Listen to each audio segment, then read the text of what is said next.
Indian youth Congress द्वारा भारत जोड़ो न्याय यात्रा के दरमियान रोजगार दो न्याय दो को लेकर यूथ कांग्रेस युवाओं को जोड़ने की शुरुआत कर रहा है, जिसके लिए कांग्रेस की तरफ से टोल फ्री नंबर निकाला गया है, जिसकी जानकारी प्रेस कॉन्फ्रेंस के जरिए दिया गया। इस मौके पर ज्वाइंट सेक्रेटरी व यूथ कांग्रेस प्रभारी कृष्णा अल्लावरू और यूथ कांग्रेस मुंबई अध्यक्ष व विधायक जिशान सिद्दीकी और उनके साथी मौजूद रहे। कांग्रेस के AICC incharge AICC joint secretary Krishna Allavaru ji उपस्थित है।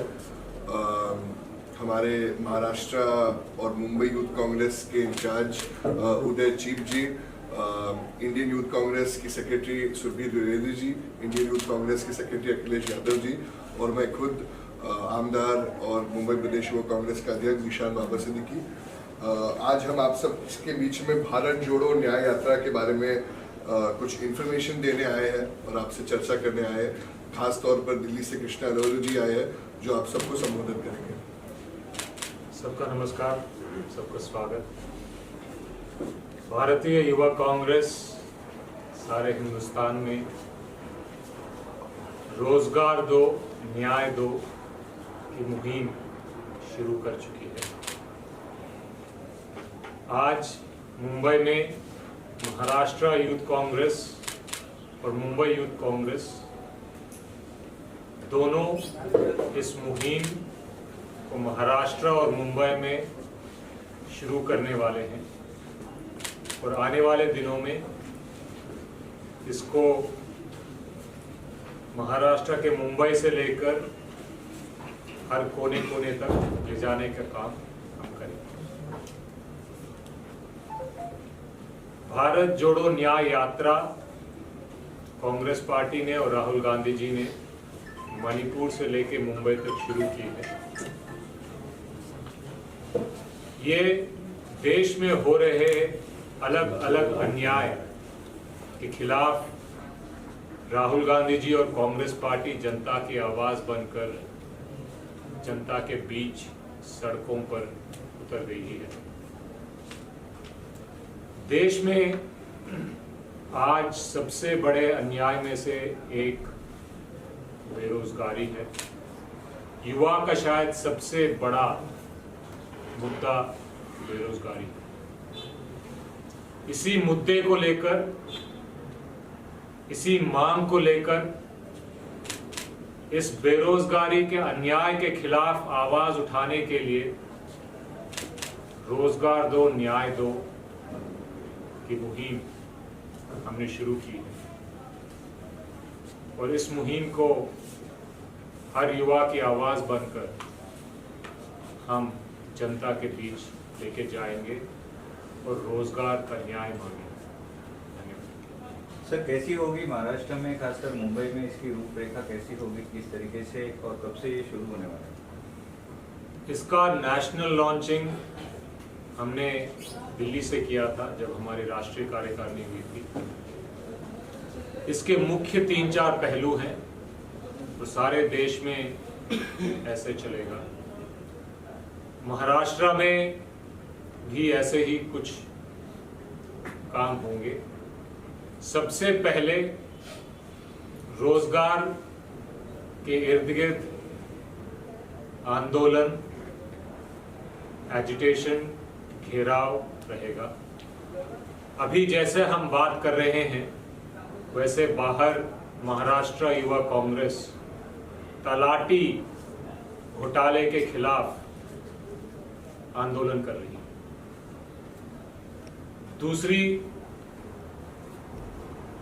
दूसरा जो काम होगा वो ये रहेगा कि जिले स्तर पर, ब्लॉक स्तर पर, लोकल लेवल पर रोजगार दो न्याय दो बाइक रैलीज निकाले जाएंगे। तीसरा जो काम होगा वो रोजगार दो न्याय दो के फॉर्म घर घर जाकर भरवाए जाएंगे और आखिर में अलग अलग स्तर पर रोजगार दो न्याय दो के सम्मेलन होंगे। तो इस कार्यक्रम का ये मोटा मोटा रूपरेखा है। मुंबई में भी, महाराष्ट्र में भी कुणाल राउत और उनकी टीम और जीशान और उनकी टीम ये काम युवाओं के बीच, युवाओं के साथ मजबूती से करेंगे। ये पूरी उम्मीद के साथ आज मुंबई से ये काम शुरू हुआ। तो जिस तरीके से पिछले 10 साल अन्यायकाल, इस तरीके से बोर्ड भी लगा हुआ है आपके पीछे, ये किस तरीके से है और इससे कि लोग जो जूझ रहे हैं उससे बाहर निकालने के लिए कांग्रेस किस तरीके का कदम उठा रही है? बेरोजगारी जो आज हिंदुस्तान में रिकॉर्ड तोड़ रही है, वो पिछले 10 साल में इतनी क्यों बढ़ी? इसका एक सबसे बड़ा कारण है कि ये गलत नीति के वजह से बढ़ी। इससे पहले जब मनमोहन जी की सरकार थी, रोजगार की चीखें आज जिस तरीके से सुनाई देती हैं उस तरीके से नहीं सुनाई। तो हम युवाओं को कहना चाहते हैं कि कांग्रेस की सरकार ने रोजगार देने का काम किया है, रोजगार बढ़ाने का काम किया है। हमने पहले करके दिखाया है और आने वाले लोकसभा में इंडिया अलायंस और कांग्रेस पार्टी की जब आप युवाओं के लिए हमारे घोषणा देखोगे तो उसमें ये क्लियरली हम बताएंगे कि रोजगार कैसे मिलेगा, रोजगार कैसे बढ़ेगा, किसको कौन सी नौकरी मिल सकती है, ये सारी डिटेल में बताई जाएंगी। इन चीज़ों को लेकर युवा कांग्रेस से भी हिंदुस्तान के युवाओं के तरफ से मैनिफेस्टो कमेटी के साथ बातचीत हो रही है और इन मुहिमों के द्वारा जो भी युवाओं की तरफ से डिमांड्स आएंगे उसमें से जो लागू कर पाएंगे, जिसके द्वारा हम रोजगार बढ़ा पाएंगे, मुझे विश्वास है कि कांग्रेस पार्टी और इंडिया अलायंस उन मुद्दों को अपने घोषणा पत्र में शामिल करेगी। सर, ऐसा लगता है इस मुहिम से युवा जो है वो कांग्रेस से जुड़ेगा?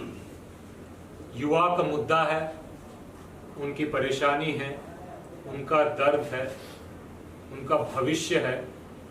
इस मुद्दे के साथ युवा हमसे जुड़ेगा, हमें विश्वास है, क्योंकि हम उनके मुद्दे, उनकी पीड़ा, उनका दर्द और उनकी आवाज बन के उनके बीच में जा रहे हैं। सर, अयोध्या में जिस तरीके से कल राम मंदिर का अनावरण किया गया, उसके साथ ही जब मोदी जी से पूछा गया था कि देश धर्म को लेकर देश को बांटने का काम चल रहा है, लेकिन उन्होंने कहा था कि हम युवाओं को जोड़ रहे हैं और वहां पर रोजगार बढ़ रहा है। कांग्रेस ने सिर्फ वादा किया था, उस वादे पर खरे कभी नहीं उतरे। बीजेपी जो है उसमें पूरी तरीके से सक्षम है। राम मंदिर और रोजगार का क्या कनेक्शन है ये शायद मोदी जी समझा पाएंगे, क्योंकि पिछले 10 साल में उन्होंने कितने रोजगार दिए वो किसी से छुपा हुआ नहीं है। उन्हीं के आंकड़े बताते हैं कि बेरोजगार रिकॉर्ड लेवल पे पहुंच गई। 10 साल पहले बेरोजगारी मनमोहन सिंह जी के समय पे काफी कम थी, तो वो इसीलिए थी क्योंकि मनमोहन जी की सरकार ने बहुत मुश्किल वक्त पर सही नीतियों अपनाकर रोजगार पैदा किया। आपको याद होगा कि 2008 और 9 में सारे विश्व में बहुत बड़ा क्राइसिस आ गया, तो रोजगार हर तरफ से बर्बाद हो रहे थे। फिर भी डॉक्टर मनमोहन सिंह, कांग्रेस, यूपीए सरकार की नीतियों की वजह से हिंदुस्तान में रोजगार बचे रहे। 2014 के बाद अलग अलग नीतियां, गलत नीतियों की वजह से रोजगार मारे गए। नोटबंदी की वजह से फायदा क्या हुआ कोई आज तक बता नहीं पाया, लेकिन ये क्लियर है, सरकार का डेटा उठा लो या किसी का भी डेटा उठा लो, कि रोजगार बर्बाद। गलत जीएसटी, गब्बर सिंह टैक्स, उसको लाकर हमने रोजगार बर्बाद किए। निजीकरण, रोजगार खत्म किए। कॉन्ट्रैक्ट, रोजगार कम किए। अग्निवीर अग्निपथ, सम्मान भी कम हुआ, रोजगार भी कम हुआ, जवान भी कमजोर हुआ। हर भर्ती में घोटाला, पेपर लीक पर पेपर लीक। मोदी जी ने जब सरकार बनाया था उन्होंने कहा था कि 2 करोड़ नौकरी। आज उस वादे का दूर दूर तक कोई चर्चा नहीं। उनसे जब पूछा गया था कि आपने रोजगार दिया कि नहीं, तो उनका खुद का बयान था कि पकोड़े तलना भी रोजगार होता है। अगर पकोड़ा तलना युवाओं को रोजगार देने की बात है तो आपको प्रधानमंत्री बनाने की जरूरत नहीं है। वो कल भी तल सकते थे, आज भी तल सकते हैं और परसों भी तल सकते हैं। रोजगार दीजिए, लोगों को बताइए कि रोजगार दिया है, और लोग विश्वास करेंगे, तब हम मानेंगे कि आपने कुछ किया। इधर उधर के मुद्दों से आप जोड़कर मुद्दा भटकाओगे तो बात नहीं बनेगी। आप रिपोर्ट कार्ड दो ना। सरकार 10 साल से चल रही है आपकी, आप बताओ कि हमने इतने रोजगार नोटबंदी से बर्बाद किए, इतने गब्बर सिंह टैक्स से बर्बाद किए, इतने पेपर लीक स्कैम से बर्बाद किए, अग्निपथ स्कीम से इतनी नौकरियां खत्म हुई। ये आपका रिपोर्ट कार्ड है। आप जनता को बताओ कि हमने 10 साल में ये किया, हमें वोट दो। हिम्मत है तो बताओ।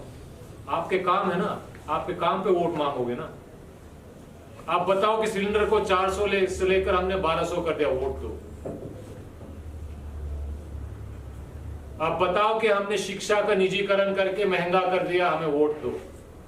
आप बताओ कि गरीब बच्चों का स्कॉलरशिप हमने खत्म किया, ये हमारा रिपोर्ट कार्ड है, हमें वोट दो। आप बोलो कि महिला पे अत्याचार करने वालों को हमने बचाया, हमें वोट दो। ब्रिजभूषण को हमने बचाया, हमें वोट दो। ये आपका रिपोर्ट कार्ड है, ये आपने किया है। जब आप जनता के सामने जाओगे तो ये रिपोर्ट कार्ड दो। आप अपने रिपोर्ट कार्ड के हिसाब से आप मांगोगे ना वोट, तो ये है आपका रिपोर्ट कार्ड। हम बता रहे हैं,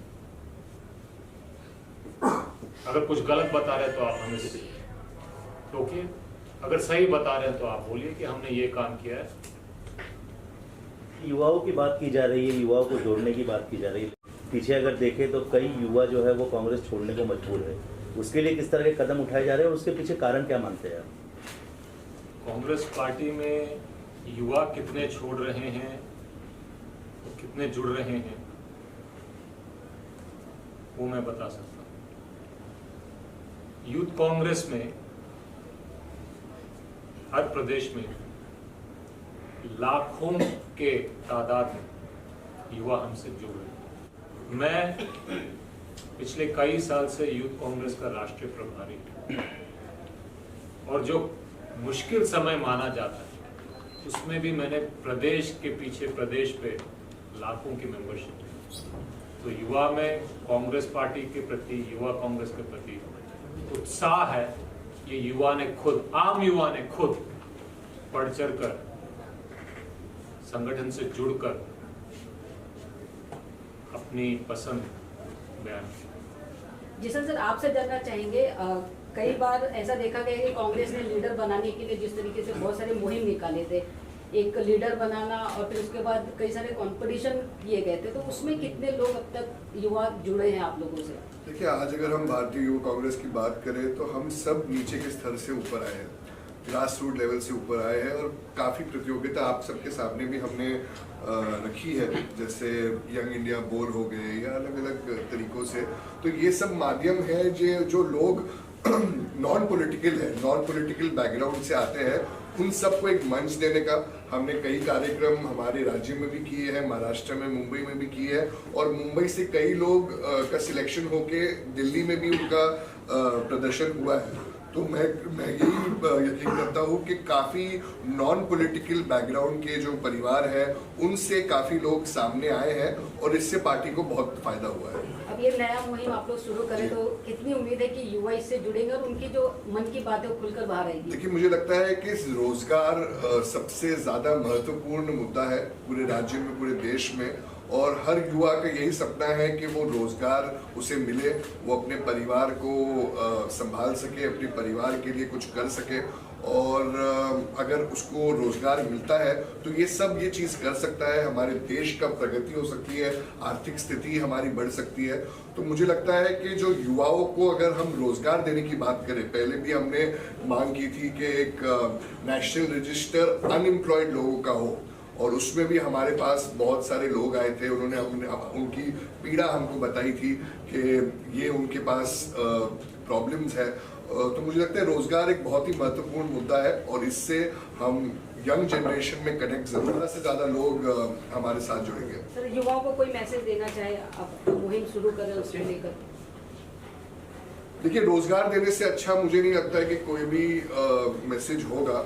आज हमारे बीच में कृष्णा अलोरू जी यही बताने आए हैं कि मुंबई में, महाराष्ट्र में आज हम ये मुहिम लॉन्च करने जा रहे हैं, रोजगार गया, न्याय गया। और मुझे लगता है देश में लोगों को न्याय मिलने की बहुत ज़रूरत है, और उसकी शुरुआत इंडियन यूथ कांग्रेस रोजगार से करना चाहेगा। एक मिस्ड कॉल नंबर भी है हमारे पास जो हम आपके सामने पेश करना चाहेंगे, और लोग हमारे साथ इस मिस्ड कॉल नंबर के माध्यम से जुड़ सकते हैं।